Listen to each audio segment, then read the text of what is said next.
शेतकरी कामगार पक्ष म्हणजे कार्यशाळा. इथे हे कार्यकर्ते याच्यातूनच नेता बनतो, स्टेजवर येतो, मग कधीतरी एखाद्या नेत्याला वाटतं तो दुसरीकडे जातो, पण त्यांना माहिती नाही कार्यकर्ते जागेवर आहेत, त्या नेत्याला परत जागेवर बसवल्याशिवाय राहत नाही. हे देखील शेतकरी कामगार पक्षाचा इतिहास आहे. आज मी खरे बरेच मुद्दे मी गेल्या 3 सभांमध्ये त्या भागाची परिस्थिती दाखवून देण्याचा प्रयत्न केला. या भागात तर एवढे प्रश्न आहेत की मी काय बोलू, परंतु आता माझ्याकडे 10 मिनिटं आहेत. मी मोजके तुम्हाला सांगतो की हे जे आता विद्यमान आमदार आणि होऊन गेलेले आमदार या दोघांबद्दल आज बोलावं लागेल, कारण HOCची जागा BPCLला दिली हे सगळ्यांनी सांगितलं, परंतु ते मूळ कारण मला सांगायचं. HOCची जागा तुम्हाला सांगतो 2019 पर्यंत गेली नव्हती. ही कोणामुळे गेली नव्हती BPCLला माहिती आहे? शेतकरी कामगार पक्षाचे आमदार विवेक पाटील साहेबांमुळे गेली नव्हती. आणि हे आत्ताचे व्यापारी आमदार कोण कोण काय दलाल म्हणतोय, काय म्हणतोय, जे काय आहे ते आहे, पण हे या 5 वर्षात घडलं. भाई HOC मध्ये 2,500 ते 3,000 कामगार होते आणि आता सध्या BPCL मध्ये 250 ते 300 कामगार आहेत. बरोबर आहे का? म्हणजे 10% आलं. आणि या 250 ते 300 मध्ये आपल्या भागातले या खालापूर पनवेल उरण भागातले किती? फक्त 14 जण आहेत.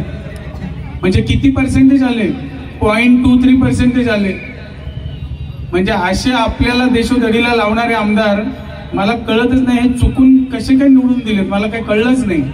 हे कशामुळे निवडून दिले ते देखील तुम्हाला सांगणार आहे. 2019ला आमदार विवेक पाटील साहेबांचा बँकेचा विषय, कर्नाळा बँकेचा विषय काढला, तेव्हा आपल्या जिथल्या जनतेचे बऱ्याच जणांचे पैसे असतील, ती जनता शांत बसली. काही जण दुसरीकडे गेली, काही जणांनी मौन बाळगलं की बाबा नाही आता पैसे बुडाले. आता 5व्या वर्षात आपण 97% लोकांचे पैसे व्याजासहित परत मिळाले. महाराष्ट्रात एकमेव बँक अशी आहे की जिचे पैसे परत मिळाले, परंतु तेव्हाची वेळ निघून गेली. आमदार साहेब थोडक्या मतांनी पडले. मग तुम्हाला सांगतो आता नवीन विषय काढलाय. माझ्या वडिलांवर, जयंत म्हात्रे साहेबांवर, भाऊंवर गुन्हा दाखल केलाय, फ्रॉडचा गुन्हा. 72 वर्षात फ्रॉडचा गुन्हा पहिल्यांदा पडलाय. आणि पक्षाचे गुन्हे, लढ्यातले गुन्हे अनेक पडले, परंतु मला भाऊंनी बाजूला, पहिल्यांदा आमच्या घरात गणपतीला 4 दिवस भाऊ नव्हते, आमच्या घरात सगळे शांत होते 72 वर्षात पहिल्यांदा. आणि आल्यानंतर त्यांनी मला सांगितलं, एकट्याला घेतलं की प्रीतम मी सगळं रिपोर्ट बघितलंय, तुझ्यासाठी तरुणाई रस्त्यावर उतरले, ज्येष्ठ आशीर्वाद देतात. त्यांना 10 दिवसाच्या इंटेरियमवर त्यांना बाहेर सोडले त्यांना. तर त्यांनी सांगितलं पुन्हा मला वाटत नाही की बेल होईल, कदाचित मी जेलमध्ये राहीन, परंतु या जनतेसाठी तुला लढायचंय, मी जेलमध्ये राहिलो तरी चालेल. अशा पद्धतीची इथे शेतकरी कामगार पक्षाचे नेते कधी बोलत नाही. आज ते पहिल्यांदा बोलले, भाई बोलले टायगर, भाऊ बोलले मी मुलाला बाल केलाय. हे काय खोटं नाटक करायला बोलत नाही. ही जनता पैसे देऊन नाहीये, हे शेतकरी कामगार पक्षाने कमवलेलं प्रेम आहे, त्या प्रेमापोटी ते सगळे आलेले. आज पुन्हा त्या सगळ्या गोष्टी आहेत. तुम्हाला सांगतो की येणारं आंतरराष्ट्रीय विमानतळ, तिथे दिबा पाटील साहेबांच्या नावाने विमानतळ होते, नोकर भरती होणारे 25-30 हजार नोकऱ्या, याच्यावर खरं या आमदारांनी बोलायला पाहिजे.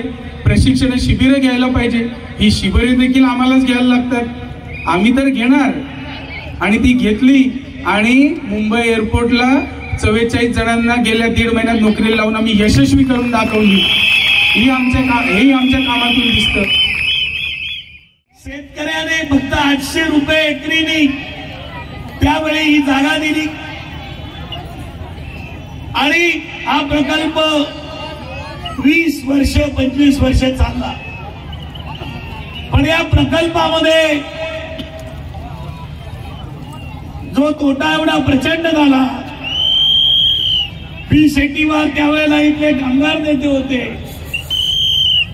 आणि या HOCच्या जो सोन्याचा दूर निघत होता तो भकास झाला. ही जागा फक्त शेतकऱ्यांनी 700 रुपये एकरीने दिली होती.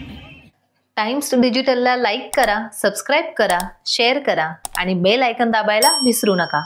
पाहत रहा टाइम्स डिजिटल.